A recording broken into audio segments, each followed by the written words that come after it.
আজি মই ওদালগুৰি জিলা মইনা পাৰিজাতলৈ আহিছিলোঁ। সদৌ অসম মইনা পাৰিজাতৰ কেন্দ্ৰীয় পৰ্যবেক্ষক হয়। এখেতসকলে দুবছৰ মইনা পাৰিজাত দুবছৰ সম্পূৰ্ণ কৰিলে আৰু আমাৰ সংবিধান মতে প্ৰতি দুবছৰে মূৰে মূৰে জিলাখনৰ পৰিষদীয় সভা হ'ব লাগে। আজিলৈকে পৰিষদীয় সভা পাতিছে, তাত মই পৰ্যবেক্ষক হৈ আহিছোঁ আৰু তেখেতসকলৰ যি প্ৰতিবেদন মই দেখিলোঁ, খুব সুন্দৰ প্ৰতিবেদন তেওঁলোকে পাঠ কৰিছে ইয়াতে আৰু বহুকেইটা কাৰ্যসূচী কৰিছে।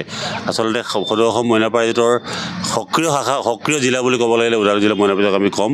খুব সুন্দৰকৈ কামবিলাক কৰিছে তেওঁলোকে আৰু মই এই চেগতে সভাপতি আৰু সম্পাদকৰ সৈতে বাকী সকলোকে মই কৃতজ্ঞতা ধন্যবাদ জনাইছোঁ, অভিনন্দন জনাইছোঁ আৰু অনাগত কালত যি দুবছৰ তেওঁলোকে খুব সুন্দৰভাৱে অনুষ্ঠান কৰিব আৰু আজি সৰ্বসন্মতিক্ৰমে আমাৰ সদনে সভাপতি আৰু সম্পাদক তেওঁলোকক দ্বিতীয়বাৰৰ কাৰণে তেওঁলোকক নিৰ্বাচিত কৰে আৰু মই তেওঁলোকক আজি দায়িত্বভাৰ অৰ্পণ কৰিলোঁ আৰু আশা কৰিছোঁ তেওঁলোকে অনাগত দিনত খুব ভালভাৱে কাম কৰিব। আমি সকলোৱে মিলি সদৌ অসম মইনা পাৰিজাতৰ শিশুসকলৰ সেৱাৰ্থে আমি কাম কৰি যাম। ধন্যবাদ।